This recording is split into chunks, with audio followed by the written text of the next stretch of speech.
You brought up the new dietary guidelines and how they up the protein. Zoom back and talk about that as a whole, the good and bad. Yeah, on the whole, I think it's a huge step in the right direction. And honestly, if you look at the old food pyramid, so there's this old food pyramid which has at the bottom, which is the 6 to 11 servings, and they have pictures of like bread and rice and potatoes. It's all refined carbohydrates, right? So it's not only just carbohydrates, but it's highly refined carbohydrates, right? Which is, you know, two, two things that are sort of really against you. And so the old food pyramid was just really, really bad from a weight loss standpoint, right? And it was because they focused exclusively on things like macronutrients, which is calories, carbs, fats, proteins, and ignored other things such as how processed the foods is. So one of the really important aspects of the new food guidelines, the very first thing in the if you read the dietary guidelines, is eat real food. That is more important than anything else in there. And that was their number one message. And I think that's absolutely true because it gets down to the natural foods. Our bodies know how to handle natural foods and will turn on different hormones like satiety hormones so that you eat the proper amount of food, right? Because what you eat determines how much you eat, right? You eat 3 egg omelet, you know how much to eat. You eat, frappuccinos, you don't know how much to eat, right? So what you eat determines how much you eat because of satiety hormones and so on. So the new dietary guidelines did several very good things. One is emphasize the real food. Second really important thing is that they flipped the pyramid upside down. And the reason I think that's important is that it's an acknowledgement that the old food pyramid was sort of like drastically and crazy wrong for, for human health. So most dietary guidelines try to sort of maintain this fiction that, hey, it's mostly right. The old ones were mostly right. We're just tinkering around the edges to make it even better. Whereas this food guideline actually says, yeah, you know what, that old food pyramid, it really sucked. It was almost completely 180-degree wrong, which I think is good because it's like really taking responsibility and saying that, hey, we're going to take responsibility. That old one was really bad. Let's throw it out and start anew. And we'll emphasize it by having this sort of upside down pyramid, which is, as far away from the right side of pyramid as you can almost go, right? So I think that was very, very good. So those things, and it's funny because if you look at what they're emphasize real foods, less refined carbohydrates, lots of vegetables, fruits, natural proteins and fats, right? So that's great. Like lots of, natural foods.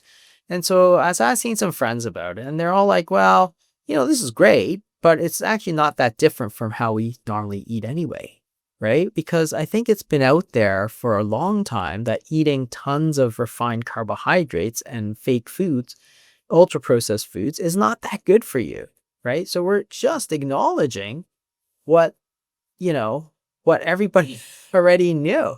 Don't eat 6 to 11 slices of bread a day. Who thought you could lose weight eating 11 slices of bread a day, right? That's insane. Like you'd be crazy to do that. So on the whole, I think it's very good. So a lot of the stuff they talk about, on the bad side, some of the old stuff didn't get changed, which I thought should have probably gotten changed, which was the limit on saturated fat. So there's still this 10% of calories. There's still this thing that says you should limit your calories kind of thing. There's some statement in there about calories, which I think is completely, not in keeping with good science.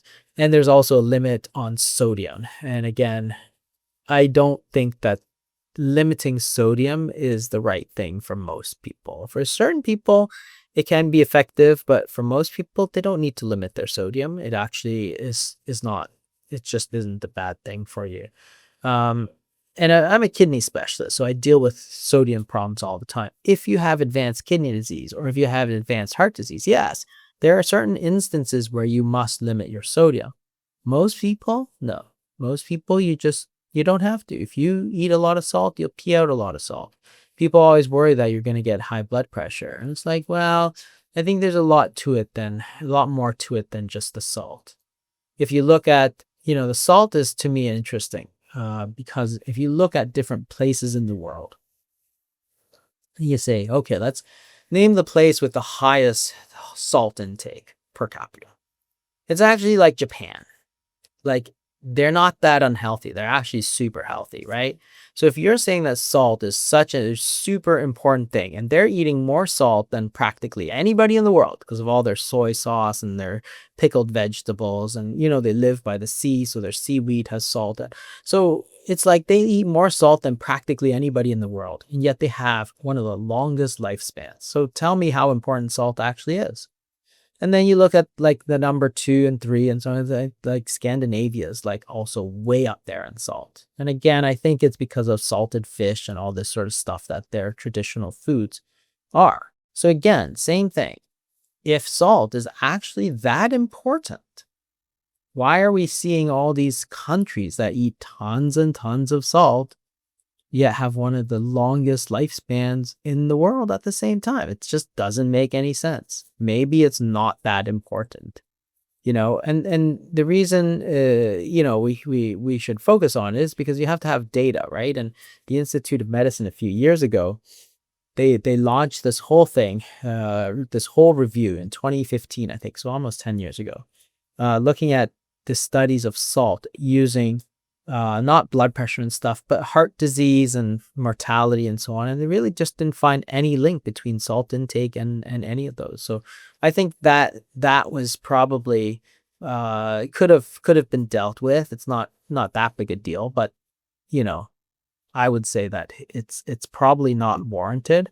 So there's some good, some bad, but mostly I think it's like mostly good. I think the emphasis is different. Like, I think we're starting to go really beyond that whole calories macronutrient model, whether it's carbs or fat or whatever. It's the processing. That's actually a really important topic that we have to be discussing. All right, so you've made it clear ultra processed foods are off the table. One of the ingredients commonly in there is seed oils. Obviously, if it's a ultra processed food, you're not for it. But outside of that, there's this whole camp of people that are saying, independently of carbs and sugar, that's negatively impacting insulin resistance. Talk to that and beyond with seed oils. Yeah, I'm not entirely sure where the truth really lies. So I think seed oils are generally bad because I think they're highly inflammatory is actually my feeling. So if you think about saturated versus unsaturated fats, saturated fats are so-called because their carbons are saturated with hydrogen and therefore they're less reactive. A polyunsaturated fat such as canola oil or corn oil or something has a lot of these unsaturated sites, so therefore it's actually highly reactive. So when stuff goes rancid, that's mostly because of unsaturated fats. Saturated fats like butter, don't go rancid nearly as quickly because they're much more chemically stable. So I think when you're eating a lot of unsaturated fats and seed oils, basically, you're getting a lot of that into your body, which puts it into the cells and all that, right? It uses it to make other cells. But they're actually, I think, a little bit hard. Now, a lot of the pro seed oil camp points to a lot of data that says, well, it's been used a long time, it's pretty safe and stuff. That might be so. So I'm not super against it. But to me, I'm always a little bit worried that there's reasons why seed oils might be highly detrimental. And the main reason that we switched to them was this whole heart health idea. And a lot of that data is just not very good. So, you remember in the 70s, people were encouraged to switch to margarine. That was that was basically the whole saturated versus unsaturated, whereas butter versus margarine, right? So you had butter, which is a lot of saturated fat, and then you had margarine, which is mostly unsaturated fat. So they said, well, this is heart healthy, bestselling, and all this sort of stuff, right? Turns out the margarine was it was horrible, horrible stuff. It turns out they were a lot of trans fats, which were not known because they sort of bubble the hydrogen into these unsaturated fats to make partially hydrogenated fats, which turned out to be very, very bad. And because I think they're highly inflammatory and caused a lot of heart disease. So they were actually causing something on the order of 100,000 excess cardiac deaths a year because of margarine, which is super ironic when you think about it. So the very food that we were told to keep our heart healthy turned out to be chock-a-block full of this is margarine.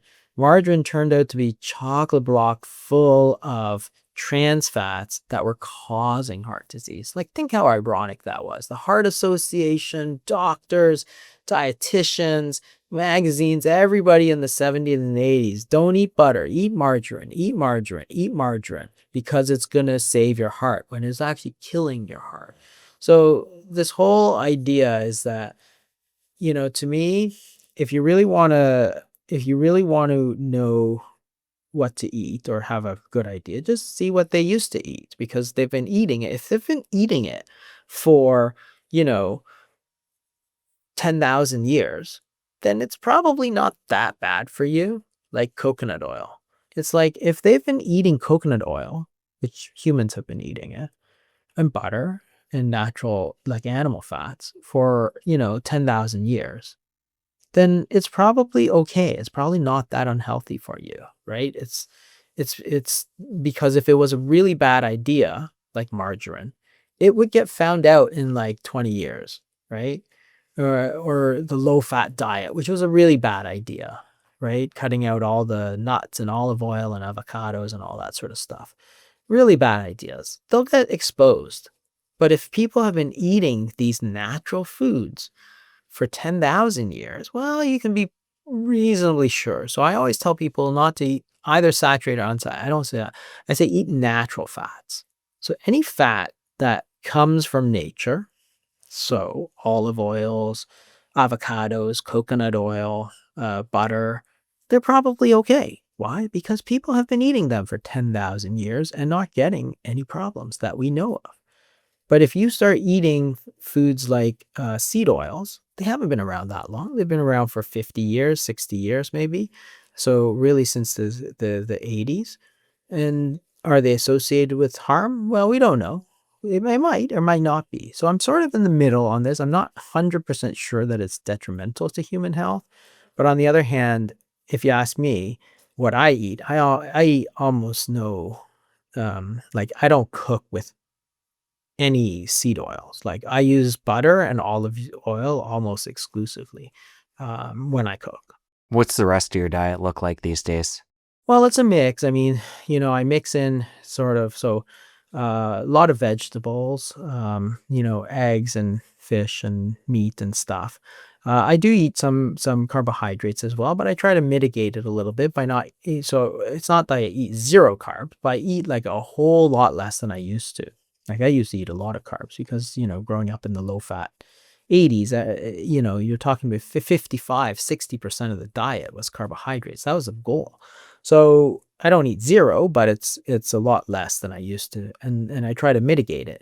And then I also add a lot of fasting, so that helps balance out. So there are times in the year, so Christmas and New Year's, where I'll just sort of just relax everything. I'll just say I'm just gonna, go and enjoy and stuff. But what happened after Christmas is I did a 5-day fast, right? And that got me back almost to where I was before all that. But I got to enjoy my Christmas and everything. And, I'm doing a fast now. I'm in the middle of a fast right now, 72 hours. And that's again, because I'm going away. And so I'll probably eat a lot more and a lot of stuff that I probably wouldn't be it's just not that good for you, right? So then I'm like, okay, in preparation, I'll do something about it, right? So I'll fast a little bit, try and get ahead of the game a little bit. So it's about finding what works for you And, using those different levers, because it doesn't mean you have to be zero carbs. You can mix in some fasting. You can mix in the things like meal timing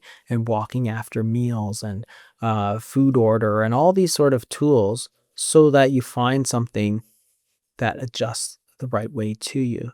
Since you made it to the end of this clip, I know you're going to love the full episode. Click here to watch. I'll see you over there.